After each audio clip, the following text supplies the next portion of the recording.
안녕하십니까, 여러분. 저는 김지혜 박사입니다. 서울에서 22년간 임상 연구 경험을 쌓은 간 질환 전문의입니다. 제가 지금부터 말씀드릴 내용을 매우 주의 깊게 들어주셔야 합니다. 이 정보가 여러분의 간을 조기 기능 상실로부터 구할 수 있기 때문입니다. 이런 상황을 상상해 보십시오. 어느 날 아침 일어났을 때 약간 피곤함을 느낍니다. 특별한 것은 아니고 그저 평소에 익숙해진 정상적인 피로감입니다. 아침 식사를 준비하는데 수십 년 동안 매일 드셨던 그 흰쌀밥입니다. 3시간 후 부엌 식탁에 앉아 계실 때 갑자기 오른쪽 상복부에 둔한 통증을 느낍니다. 무시하고 넘어갑니다. 2달이 지납니다. 피로감이 더 심해집니다. 배가 더부룩합니다. 옷이 예전과 다르게 맞습니다. 마침내 병원을 방문하고 의사가 초음파 영상을 보여줍니다. 간에 지방이 가득 차 있습니다. 심각하게 가득 차 있습니다. 의사가 전에 들어본 적은 있지만 자신에게 해당될 거라고는 생각하지 못했던 용어를 사용합니다. 진행된 지방간 질환, 그리고 모든 것을 바꾸는 질문이 나옵니다. 이게 얼마나 오래된 건가요? 그 답변이 충격적입니다. 수년간, 어쩌면 수십 년간. 그 모든 해롭지 않다고 생각했던 밥 한 그릇 한 그릇이. 지금 당장 신중하게 생각해 보십시오. 밥을 드신 후 1시간 이내에 비정상적으로 졸리십니까? 특히 눈 주변이 약간 부은 채로 일어나십니까? 갈비뼈 바로 아래 오른쪽을 부드럽게 눌렀을 때 압통이 있거나 불편하십니까? 이 질문 중 단 하나라도 예라고 답하셨다면 여러분의 간은 이미 힘들어하고 있으며 시간이 여러분 편이 아닙니다. 여러분을 두렵게 해야 할 통계가 있습니다. 한국에서만 50세 이상 성인의 30% 이상이 지방간 질환을 가지고 있으며 그들 대부분은 전혀 모르고 있습니다. 괜찮다고 느낍니다. 정상적으로 생활합니다. 하지만 내부에서는 간세포가 지방에 잠기고 있고 원래보다 35년 더 빠른 속도로 노화되고 있습니다. 그리고 이 조용한 전염병의 가장 큰 원인은 술이 아닙니다. 바로 밥입니다. 구체적으로 우리가 밥을 준비하는 방식, 섭취하는 양, 그리고 먹는 시간입니다. 저는 서울대학교 병원에서 20년 넘게 간 지방 축적과 혈당 부하를 연구해 왔습니다. 수천 명의 환자 기록을 검토하고 임상 시험을 수행하고 모든 연령대의 식습관 패턴을 분석했습니다. 제가 발견한 것은 제가 의학을 실천하는 방식을 바꿨습니다. 대부분의 한국인이 밥을 섭취하는 전통적인 방식은 간 내부의 대사 재앙을 만듭니다. 매일 하루 3번 우리는 자신도 모르게 간의 생물학적 시계를 가속화하고 있습니다. 하지만 이것을 정말 파괴적으로 만드는 것이 있습니다. 여러분의 간은 도움을 요청하며 비명을 지르지 않습니다. 극적인 통증을 일으키지 않습니다.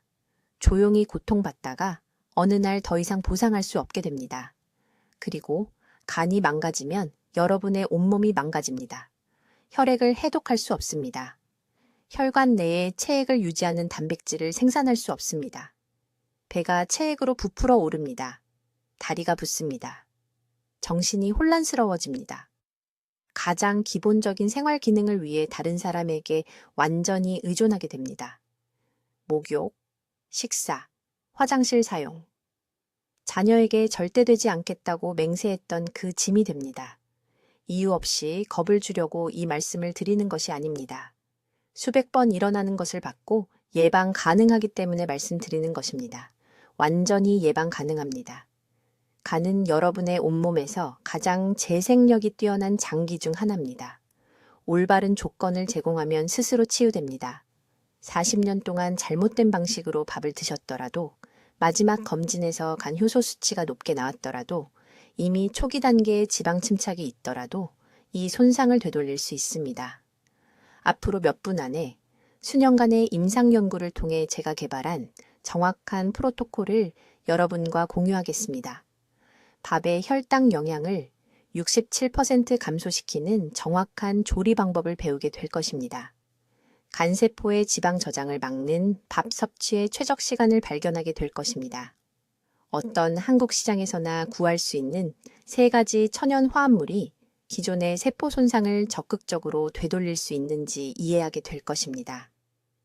그리고 여러분이 따라왔던 일반적인 조언, 현미 먹기, 소량 먹기가 충분하지 않고 어떤 경우에는 문제를 더 악화시키는 이유를 보게 될 것입니다.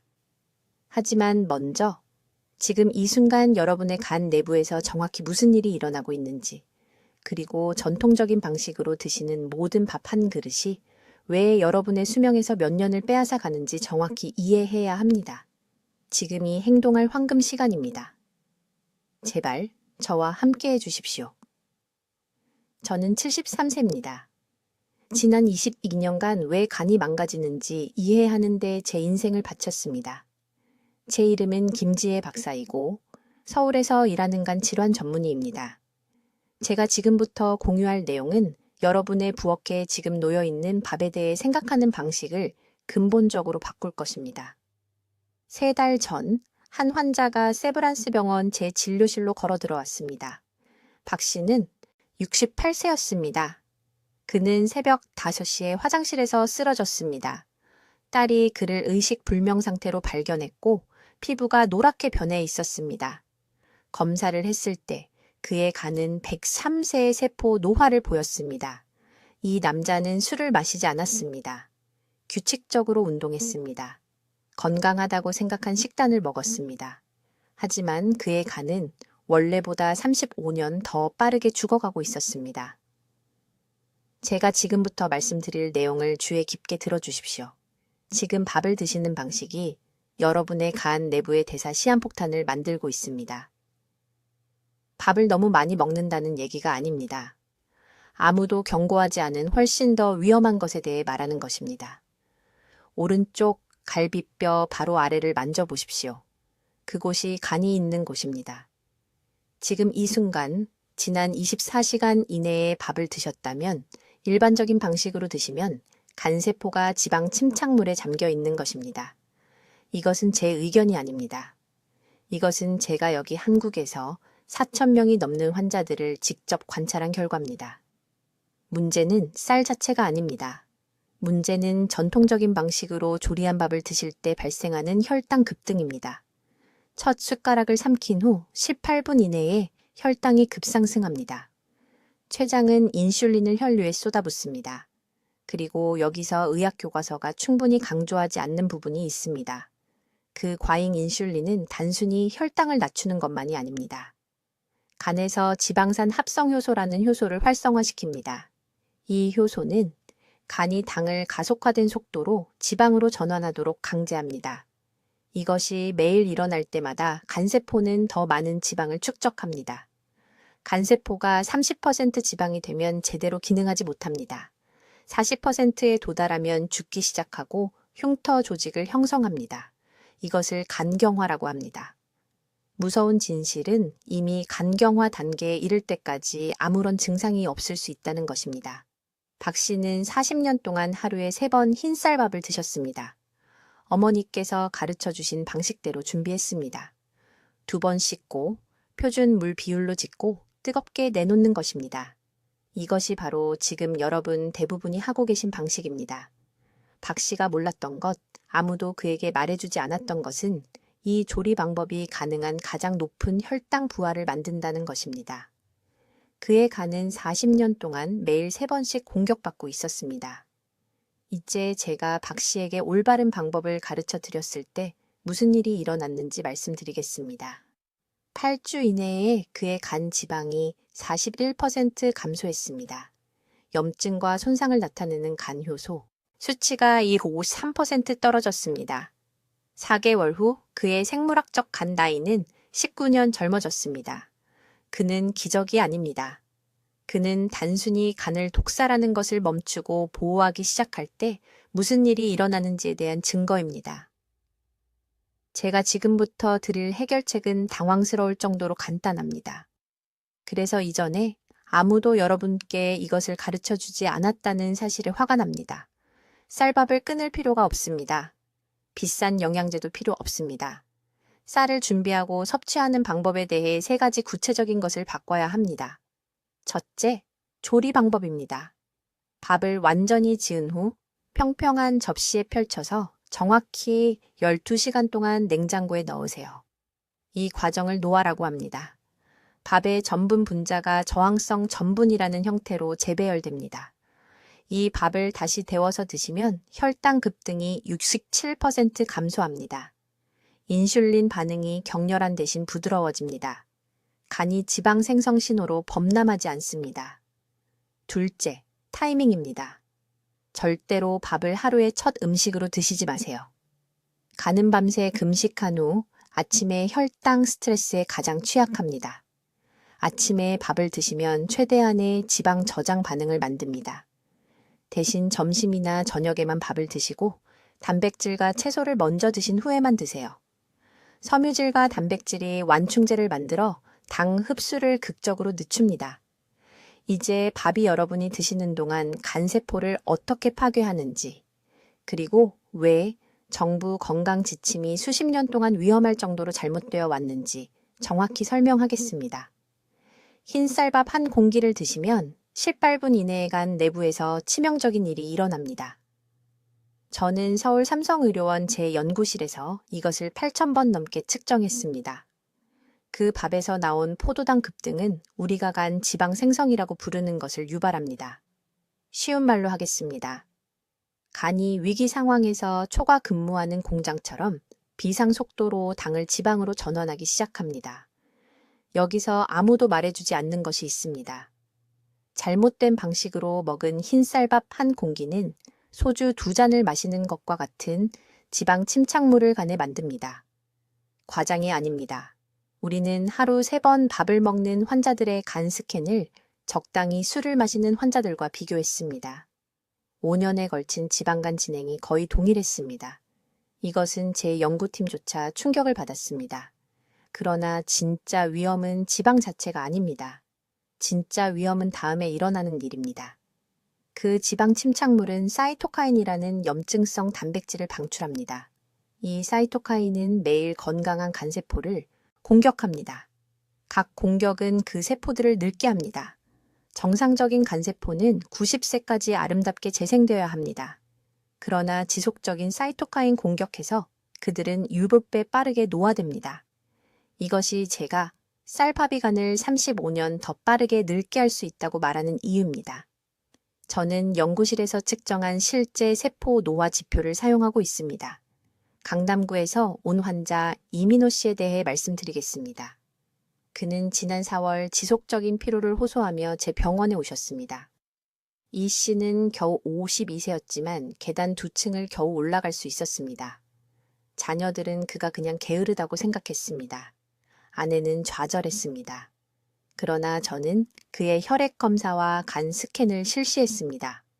그의 간세포는 87세 노인의 생물학적 나이를 가지고 있었습니다. 35년의 추가 노화였습니다. 제가 그의 식단에 대해 물었을 때 그는 대부분의 한국인들이 말하는 것과 같은 것을 말했습니다.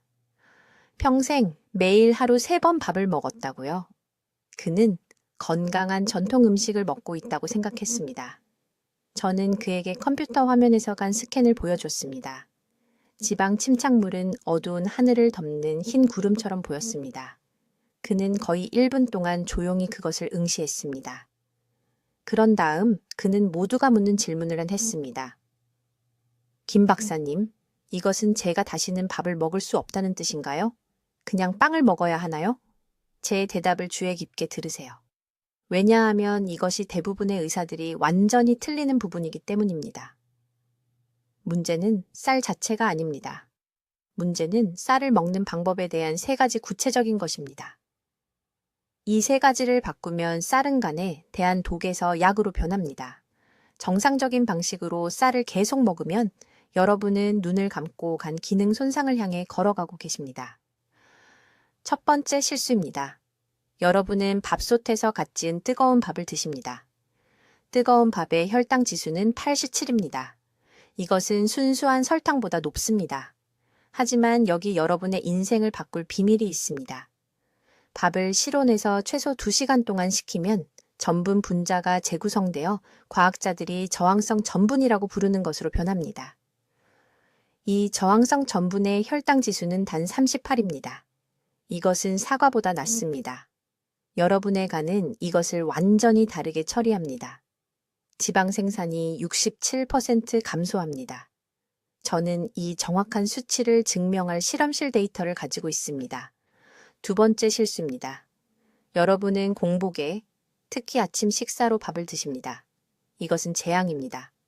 밥이 빈속에 들어가면 혈당이 로켓처럼 폭발적으로 상승합니다. 췌장이 패닉 상태가 되어 혈액에 엄청난 양의 인슐린을 쏟아냅니다. 그 인슐린은 간을 비상지방 저장 모드로 강제합니다.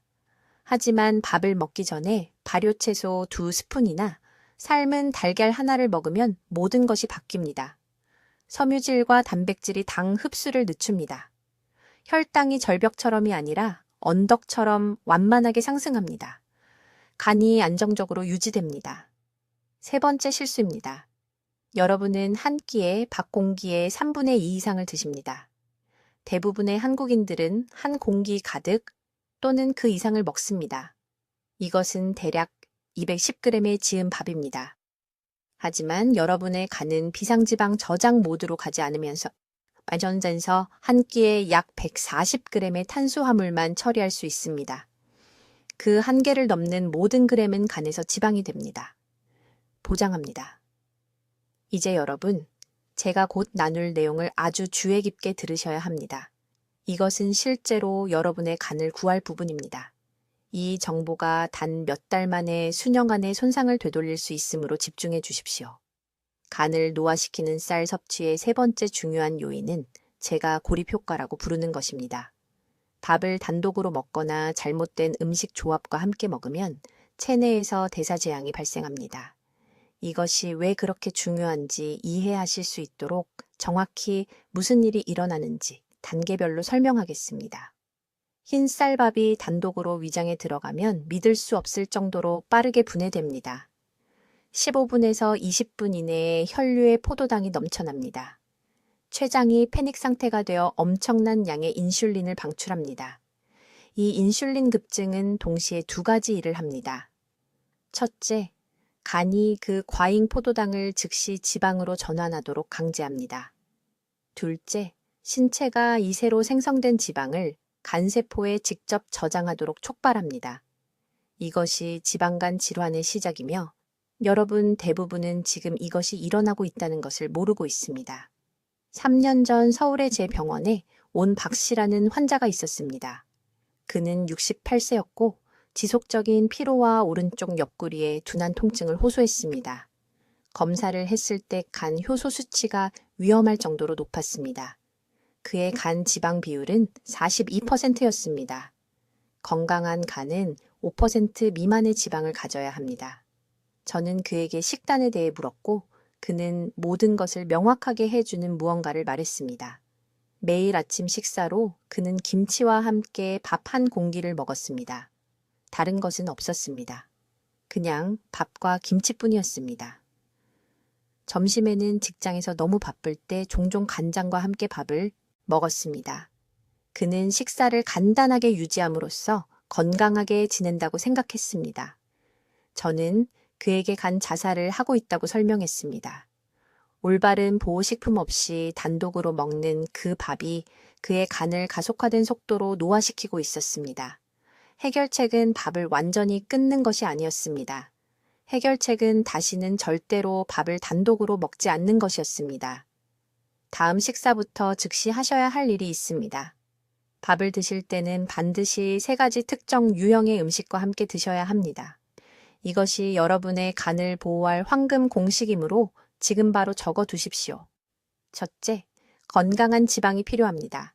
이것은 참기름, 들기름, 견과류 또는 지방이 많은 생선을 밥 식사에 추가하는 것을 의미합니다. 지방은 밥의 소화를 극적으로 늦춥니다. 20분 만에 포도당이 시스템에 넘치는 대신 2고 3시간이 걸립니다.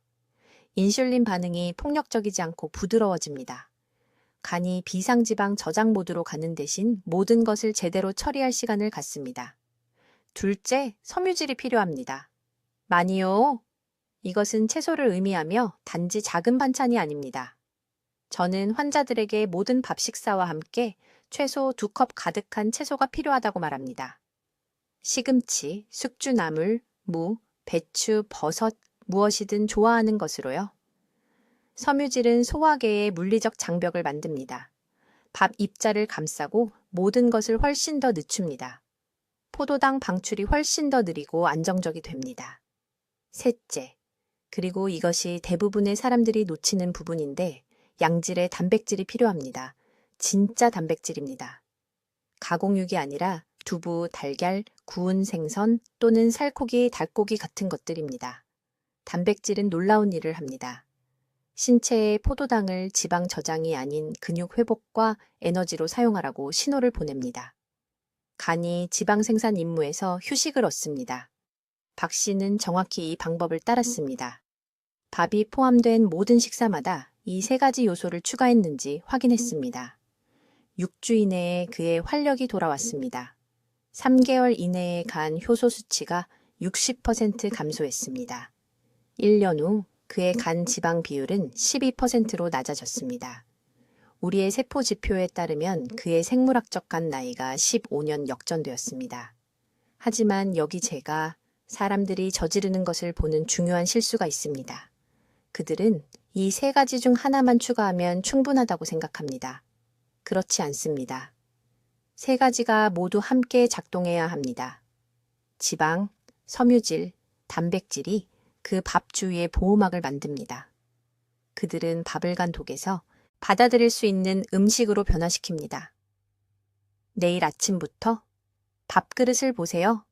밥이 혼자 담겨 있거나 간단한 반찬 하나만 있다면 멈추세요. 그렇게 드시면 안 됩니다. 참기름을 너대녀 덩어리 넣으세요. 채소를 듬뿍 넣으세요. 계란이나 두부를 추가하세요. 간을 지키고 싶다면 이것은 협상의 여지가 없습니다. 돌이킬 수 없는 손상이 발생하기 전에 지금이 바로 이 습관을 바꿀 수 있는 황금 시간입니다. 이제 제가 42년간 간 연구를 하면서 발견한 가장 중요한 사실을 말씀드리겠습니다. 제가 저항성 전분 변환 방법이라고 부르는 것을 이해할 황금 시간이 바로 지금입니다. 매우 주의 깊게 들으세요. 이 단 하나의 기술이 수천 명의 제 환자들을 완전한 간 부전에서 구해냈습니다. 갓 지은 따뜻한 밥을 드실 때마다 여러분의 몸속에서 일어나는 일을 말씀드리겠습니다. 김이 모락모락 나는 밥이 혀에 닿는 순간 혈당이 격렬하게 치솟기 시작합니다. 12분 안에 포도당 수치가 90포인트 이상 급등할 수 있습니다. 췌장은 이 설탕 쓰나미를 통제하려고 필사적으로 인슐린을 퍼냅니다. 하지만 여기 아무도 말하지 않는 숨겨진 위험이 있습니다. 그 과잉 설탕은 어딘가로 가야 하고 간이 저장 창고가 됩니다. 간세포는 이 엄청난 포도당 부하를 지방으로 전환하기 시작합니다. 눈에 보이는 피부 아래의 지방이 아니라 간 조직 자체를 감싸고 침투하는 내장 지방입니다. 이 과정을 신생 지방 생성이라고 하는데 간단히 말해서 몸이 설탕으로 새로운 지방을 만드는 것이고 뜨겁고 갓 지은 밥을 먹을 때 폭발적인 속도로 일어납니다. 저는 2009년에 이것을 발견했습니다. 음주 이력도 없고 바이러스성 간염도 없고 전통적으로 지방간 질환을 설명할 만한 것이 전혀 없는 환자들의 간 조직 검사를 하고 있었습니다. 그런데 그들 모두가 하루에 2-3번 밥을 먹었고 항상 뜨겁게, 항상 밥솥에서 갓 꺼낸 것이었습니다. 그들의 간은 35년 더 늙은 사람들의 것처럼 보였습니다. 제가 지금 공유할 해결책이 모든 것을 바꿨습니다. 밥을 완전히 지은 다음 즉시 큰 접시나 쟁반에 평평하게 펼치세요. 냉장고에서 최소 12시간 동안 식히세요. 네, 꼬박 12시간입니다. 이 냉각 기간 동안 분자 수준에서 기적적인 일이 일어납니다. 밥의 전분 분자가 노화라는 과정을 거칩니다. 조리 중에 분해되었던 전분 사슬이 이제 소화효소가 쉽게 분해할 수 없는 단단히 압축된 결정으로 재형성됩니다.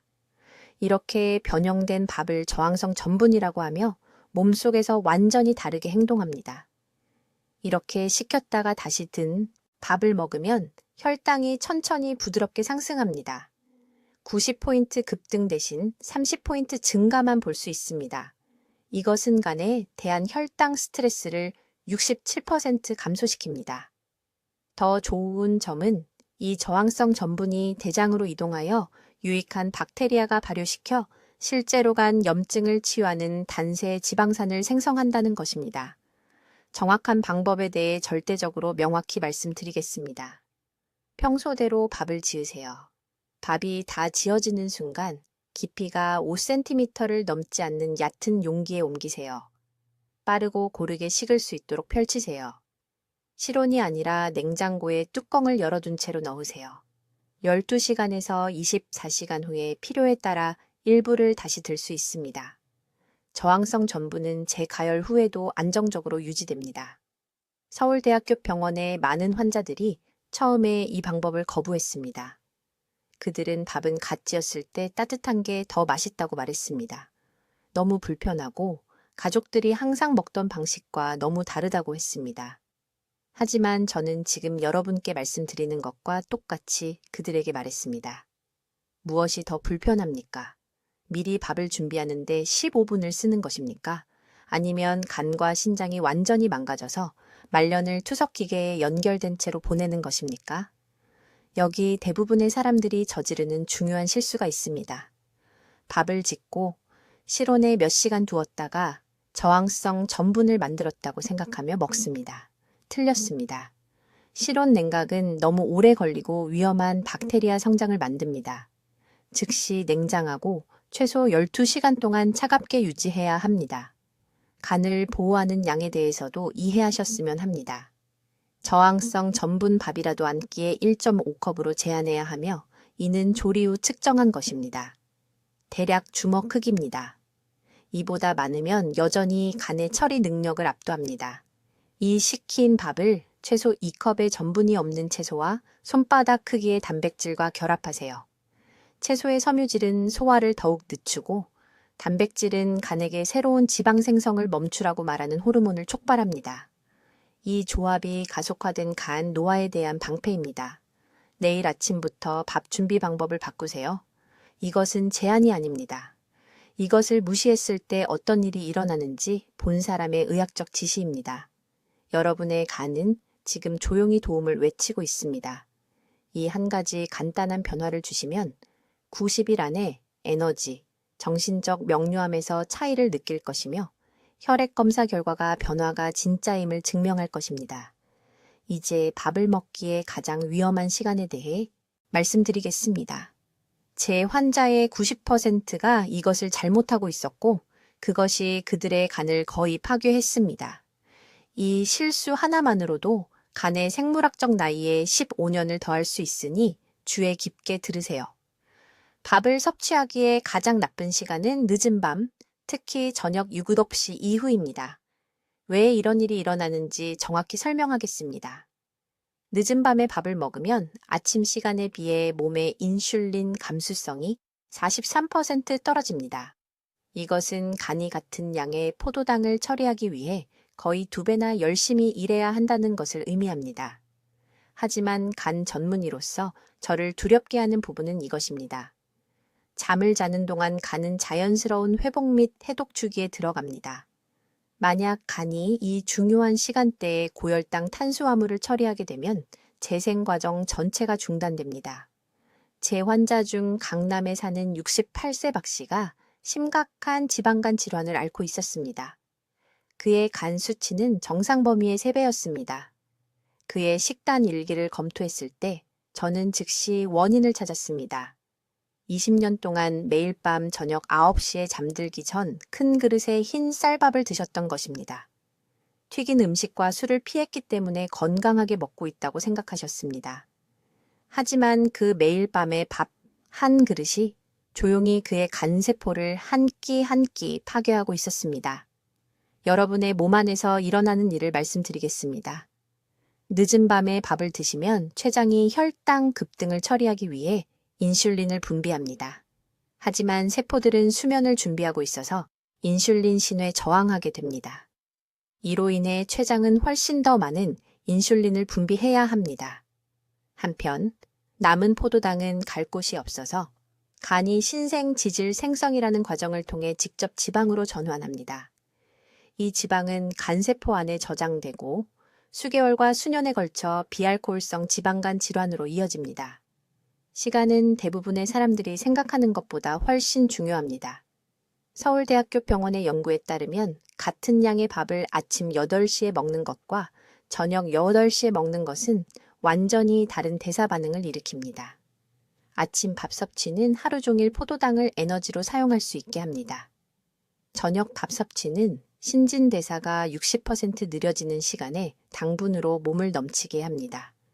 하지만 제가 자주 보는 또 다른 위험한 패턴이 있습니다.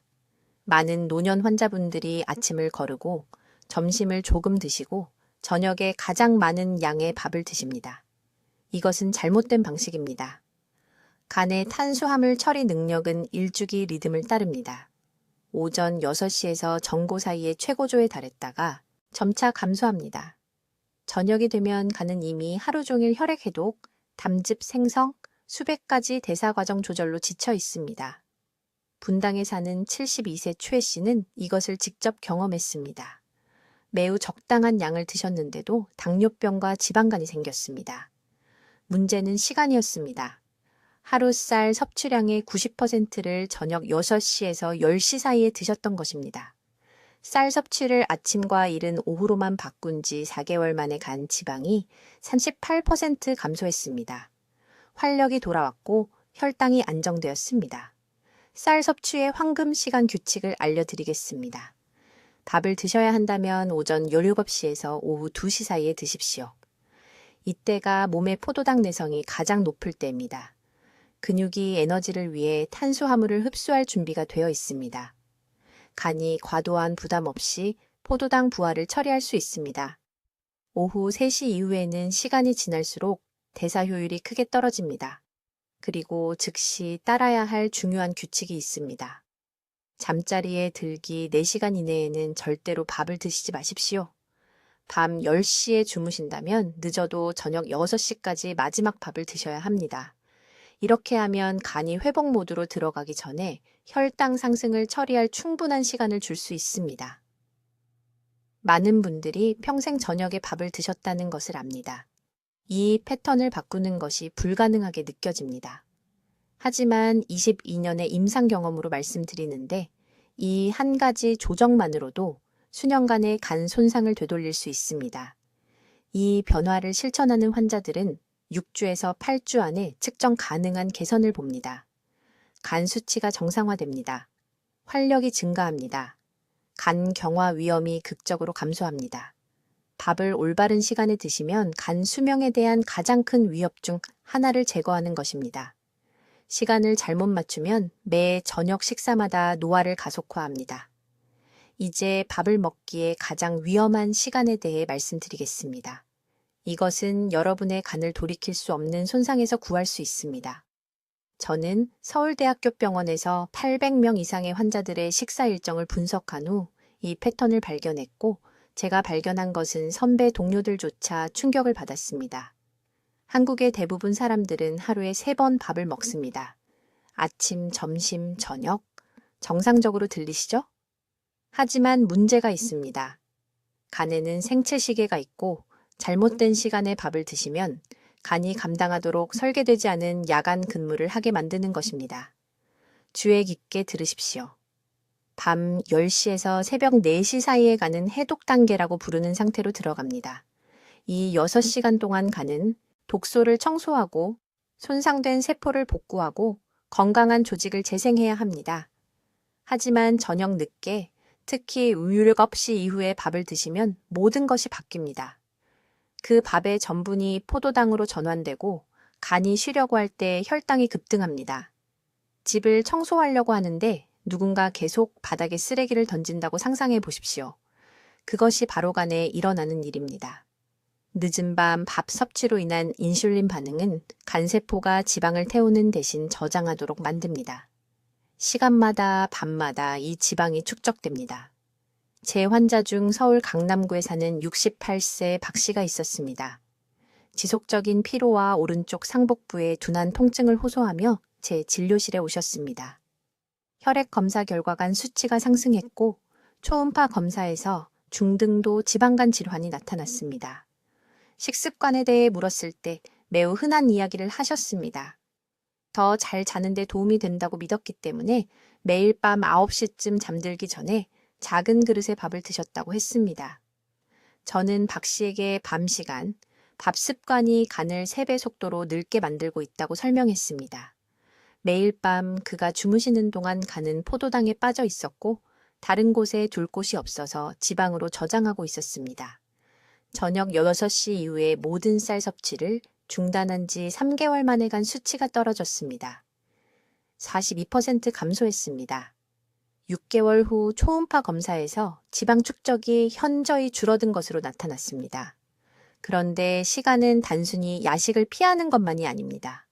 쌀이 간에 독이 되지 않고 오히려 약이 되는 최적의 시간대가 있습니다. 그 시간대는 오전 11시부터 오후 2시 사이입니다. 이 시간 동안 우리 몸의 인슐린 민감도가 최고조에 달합니다. 근육은 에너지를 위해 포도당을 흡수할 준비가 되어 있고 간은 지방을 축적하지 않고 전분을 처리할 수 있습니다. 내일부터 반드시 실천하셔야 할 것이 있습니다.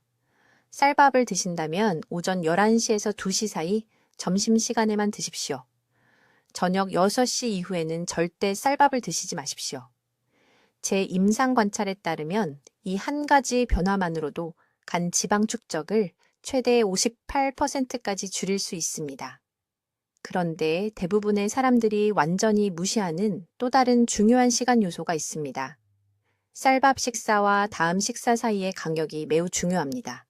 쌀밥을 먹고 나서 최소 4시간은 기다려야 합니다. 왜 그럴까요? 인슐린 수치가 기준선으로 돌아가는데 시간이 필요하기 때문입니다.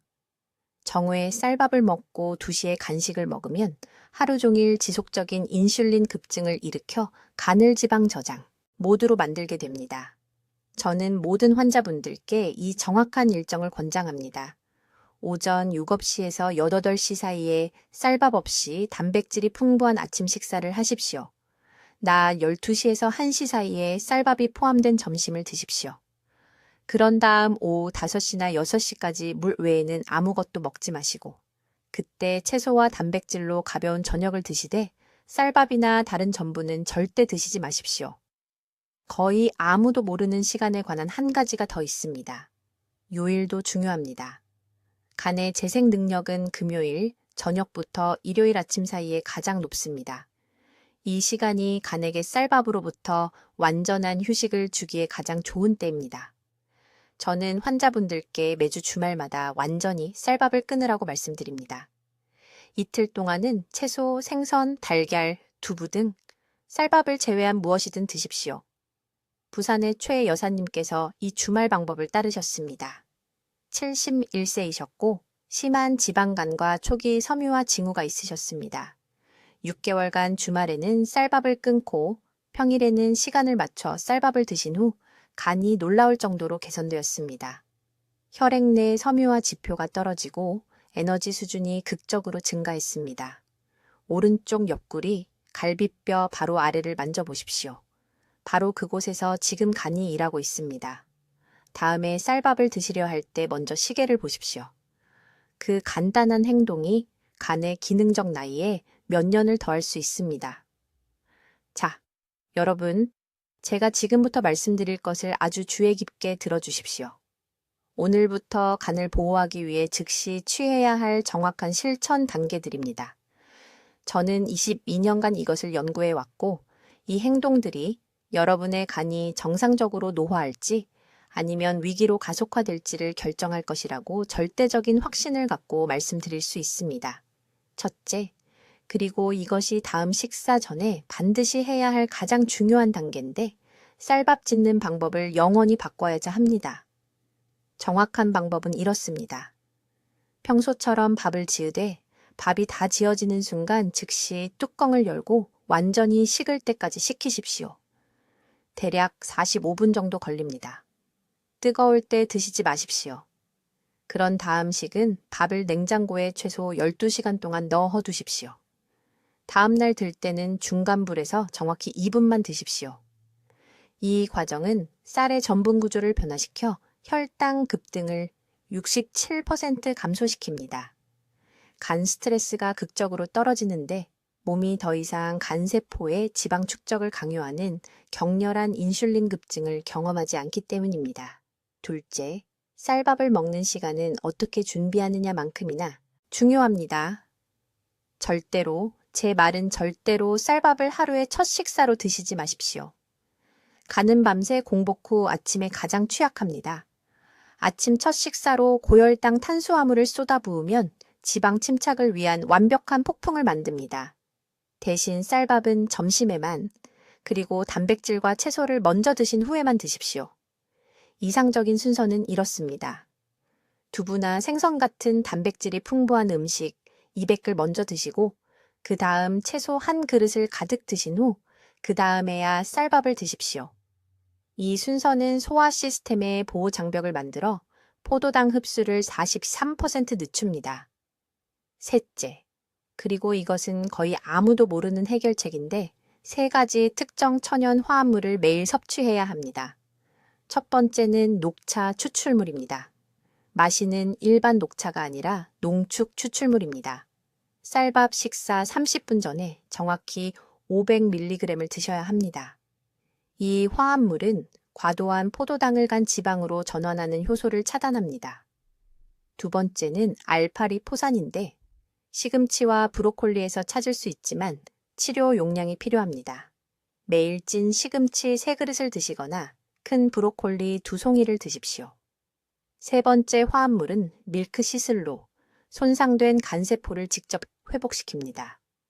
서울이나 부산의 어느 약국에서나 구할 수 있습니다.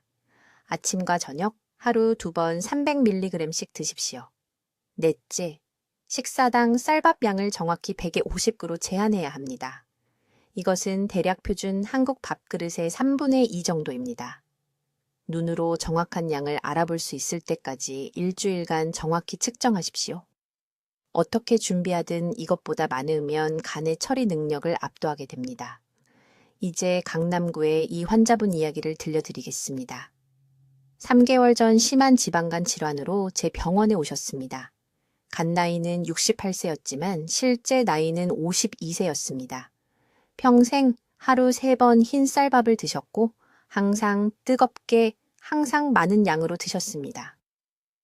저는 그분을 이 정확한 방법으로 치료했습니다. 제가 방금 말씀드린 모든 단계를 따르셨습니다. 8주 후 검사를 위해 돌아오셨을 때 간 지방 함량이 51% 감소했습니다. 간 효소 수치가 정상 범위로 돌아왔습니다. 그녀는 20년 만에 처음으로 이렇게 활력이 넘친다고 말했습니다. 지금이 바로 여러분의 황금 시간입니다. 바로 이 순간 여러분의 간은 회복되고 있거나 죽어가고 있습니다. 중간지대는 없습니다. 지금부터 드시는 모든 식사는 약이 되거나 독이 됩니다. 지금 당장 해주셔야 할 일이 있습니다. 댓글에 오늘부터 제 간을 보호하겠습니다. 라고 적어주세요. 이것은 단순한 말이 아닙니다. 이것은 자신과 건강한 당신을 필요로 하는 가족에게 하는 약속입니다. 쌀밥을 드시는 모든 분들에게 이 영상을 지금 즉시 공유해 주세요. 오늘 누군가의 생명을 구할 수도 있습니다. 그들의 간은 지금 이 순간도 늙어가고 있는데 본인들은 그 사실조차 모르고 있습니다. 이제 여러분은 지식을 갖게 되었습니다. 행동할 수 있는 힘을 갖게 되었습니다. 내일까지 기다리지 마세요. 바로 다음 식사부터 시작하세요. 댓글로 알려주세요. 간을 보호하기 위해 어떤 쌀 조리법을 가장 먼저 시도해 보시겠습니까? 여러분의 계획이 궁금합니다. 이러한 중요한 건강 정보를 계속 배우시려면 구독 부탁드리며 평소 쌀밥을 드시는 사랑하는 분들과 이 영상을 공유해 주세요. 그분들도 이 정보를 알아야 합니다. 듣기만 해도 현명해지는 저희 채널을 시청해 주셔서 감사합니다.